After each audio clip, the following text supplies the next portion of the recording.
What's up guys, Jesse here, and today we're on step number 2 of the 5 steps of how to turn around any situation. And just to recap all of them, I'll go over where I kind of got this. Once again, I developed my own method out of the way that Tony Robbins describes it or explains it. His steps are: feed your mind, change your body, find a role model, make a plan, feed your spirit. And mine are where am I now and where do I want to be, who has been there already, do something about it and allow room for error, choose me, and fuel the fire with nutrition and movement. And so step 2 in his plan for turning around any situation is to change your body. And what he means by that is get up and physically move your body, change your physiology. And I'm a huge believer in this. And specifically for me, I kind of found myself, a little bit about my story and how I kind of use this. I found myself quite overweight and in denial about it. And I can remember one of my buddies, I was sick. Like I had this pattern every winter, and even during warmer months, I would get sick a lot of the times of the year. I had a terrible immune system, I had a terrible sleeping habit pattern, and I had a terrible diet. I would drink a lot most nights, just about every night. Very rarely would I not drink in order to fall asleep. I was also playing music like a ton, so I was at the bar like every night. That's how I made my money. And so yeah, I would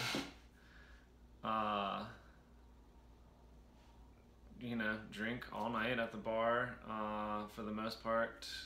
On my way home, I would get a pizza from Harris Teeter or something like that, just at a grocery store, get a frozen pizza, go home, cook it, eat it, and yeah, just go to bed like that every night. And so what I began to do was changing your diet's like a really hard thing, I think. It was for me, especially when the amount of information that is out there is so just immense and overwhelming. And it's like, I can remember doing things like, oh, like avocados are good for you? Sweet, like I'll eat 5 a day. Well, like that's like an insane amount of calories. And so it's like, it's interesting how you can take a healthy thing and then overdo it. And it's actually quite simple. But anyway, getting back to my story of change your body. So yeah, changing your diet's really hard. That's what I found, and it took like a long time for me to incrementally change the things. So I started going to the gym, and I just made it a rule that I would go to the gym, even if it was for like 15 or 20 minutes. That would be better than not doing anything, and this actually did get the ball rolling. And I committed to doing it every single day, even though I know that that's not specifically, like I was doing weightlifting, so like, you shouldn't do that every single day. Like you do need a day days in between to rest. However, I was kind of using it as like my hangover tool. I've said this before. I kind of got that from Dave Letterman. I heard in an interview that he blew his knees out from running every day because he was running out his hangover. So I was like, okay, I'll just go lift weights my way out of my hangovers. And it worked. I can remember there was a grocery store right next door, so I would go to the grocery store, I would get a kombucha, and then I would go work out. And by the time I was finished working out, I felt great. Another interesting thing about that is, I started to use kombucha in my replacement for my alcohol, which I've said this in a video prior to this. If you're wanting to change a habit, then you need to put something in place of the habit, because we actually don't change habits. We just replace them. So I used that as my tool to make myself not feel as socially awkward, and yeah, still be able to go out and play music and stand in front of people and like have something that I could hold on to that would allow me to remove those triggers in my brain and like begin moving past all that stuff, mainly my inner critic. So yeah, change your body. My step 2 is who has been there, and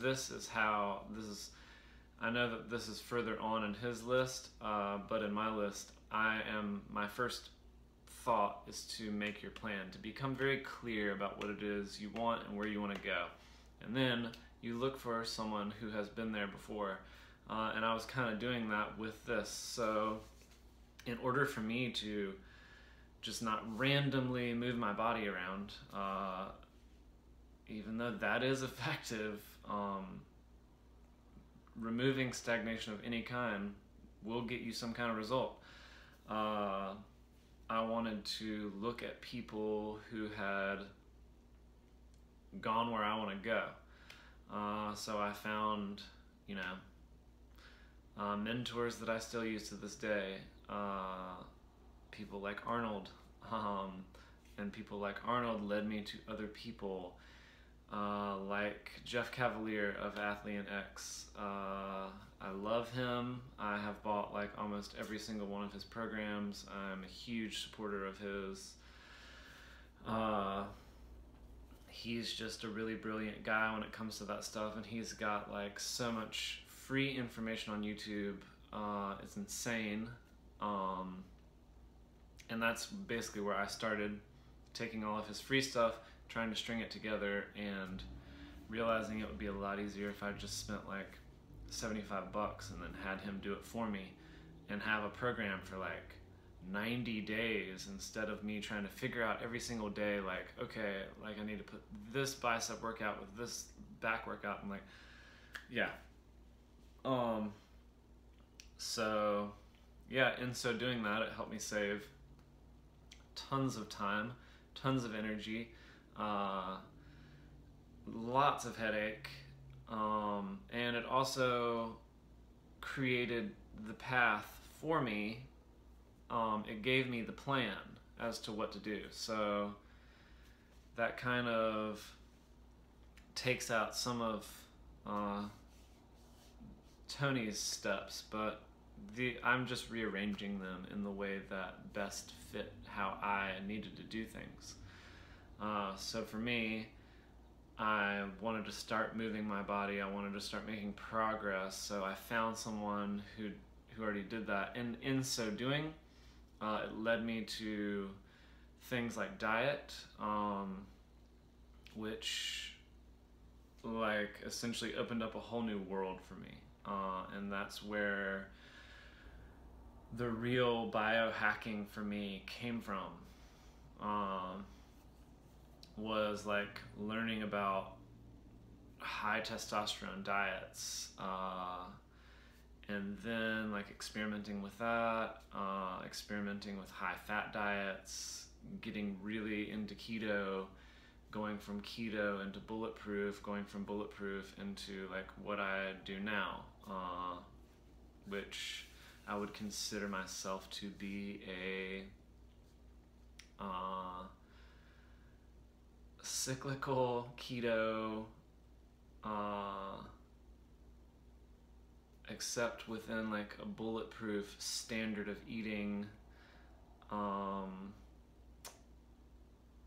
but also on like a more bodybuilder style diet. And through this, I have, and I believe I did just use the word vegan, but that's not how I would rather represent myself. I would much rather use the word plant-based, because this is not like a religion for me. This is not like any of those things. I do believe in sustainable eating, and agriculture and all of those things, and harming as few things as I possibly can.